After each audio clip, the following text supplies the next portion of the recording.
Chevy just issued a serious warning. The brand new Z06 and ZR1 cars have been recalled for a serious defect. That's right, they've been known to catch fire or potentially catch fire when fueling up your vehicle at the gas pump. Now, with that said, Chevy's had a struggle. And of course, since closing the doors on some of their sedans, effectively there's no cars left in the Chevy space other than the Corvette. Of course, naturally, they've had a whole host of issues with their trucks. The L87s, we've heard no shortage of problems with the crank finishing, as well as they've had to up the weight of the oil that they're putting into these vehicles because they're having catastrophic failures left, right, and center of their 6.2 liter V8 engine.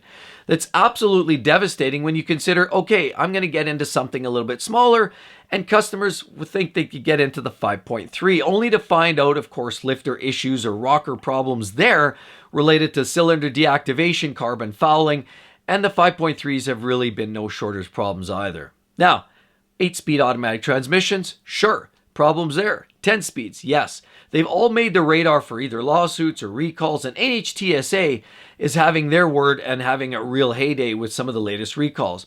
That's right. In fact, it's very difficult these days, from my opinion. I've been a Chevy buyer for many years, and quite honestly, coming from the world of the car industry, I've been in the business for 35 years, as well as I worked for Toyota, and I can honestly attest that I've never seen this level of deficiencies coming out on new vehicles, especially vehicles that have been out for some time. Now, we always expect bugs, issues to creep up from here, from there. It's not a shocker when a vehicle is totally revealed. And the first C8, when it came out, we heard of issues with cracked rims, screws cracking the paint, issues with the gearbox, and even remember the front trunk lid would fly open by accident and didn't have that secondary safety latch. There was no shortages, but that was almost expected on a new release. The C8 was a big new overhaul with a mid-engine. It was an entirely different platform. But how do you explain the likes of the 5.3s and the Chevy? That engine's been around for a long time. How do you explain the 6.2? That engine's been around for as well. But I can think back years ago when we had 6-liter engines too in fleets, and what we got was that cold engine piston slap. So there's always been problems with forged piston slap. We've had lifter issues related to carbon fouling, and more specifically to the cylinder deactivation. Automatic transmissions that have always made the radar for lawsuits. And it just begs a question. How much is too much? Now, Chevy's announcing that they're going to have to basically put a stop sale currently on any new vehicles that represent the Z06 from 2023, as well as the ZR1, which of course is a new model, their 1,000 horsepower hot rod, which also has that same 5.5 liter but a twin turbo version, are on hold for the time being until this recall gets sorted out. Now, word has it in these LT6 and LT7 engines, these engines are configured in a certain way with the cooling fans. Of course, engines that produce that kind of power need extra cooling, and there's fans located underneath the chassis. But unfortunately, in the event of a filling at the gas pump where you're absolutely topping it up, and they're saying in some cases, in rare cases, it has to do more with the issue with the pump station maybe not functioning and the cutoff properly, but there is a possibility of an overfill winds up going down into the pocket, down below into the radiator, and of course the cooling fan, which is not protected. So that lack of isolation or fuel into a sparking source can potentially lead to a catastrophic failure. Now, according to Chevy or GM, they quote, General Motors is volunteering recalling model year 23 to 26 Chevy Corvette Z06s and 2025 to 26 ZR1s in North America to resolve an excess fuel spillage issue during refueling. This is a rare occurrence, and malfunctioning filling stations appear to be the main contributing factor. The safety of our customers is the highest priority for the entire General Motors team, and we're working to remedy this matter as quickly as possible.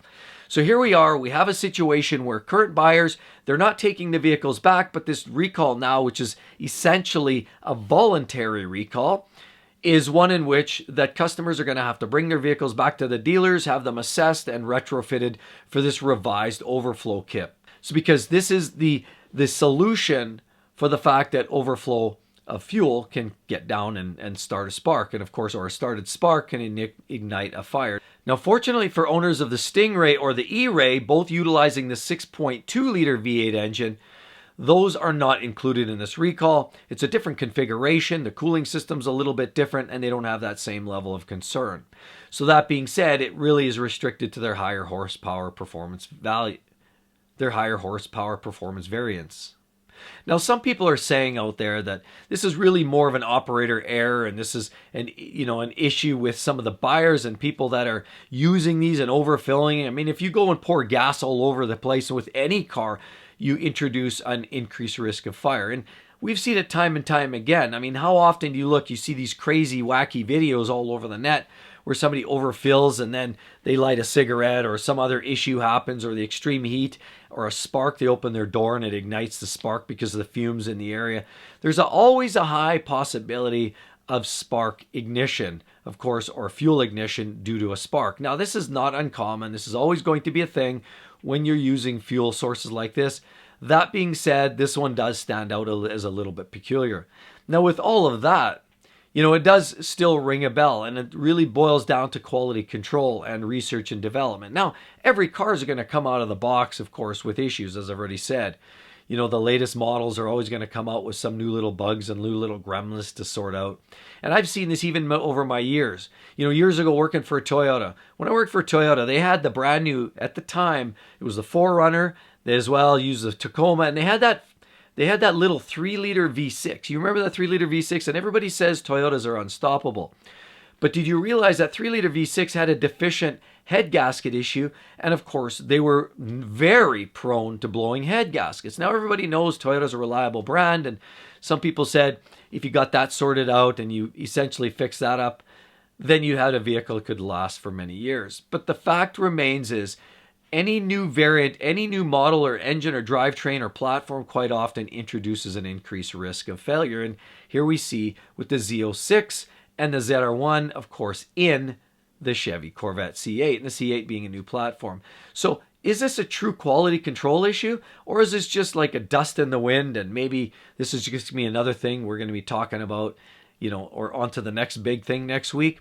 I'd like to hear your thoughts down below. Please do share a line if you know anybody who's got those vehicles, or are you particularly concerned with this, or even more so, the quality control of the brand in general. I'd like to hear your thoughts down there as well. Hey, don't forget to share, like, and of course, subscribe to the channel. Hope to see each and every one of you on the next one, everybody. See you then. Bye-bye.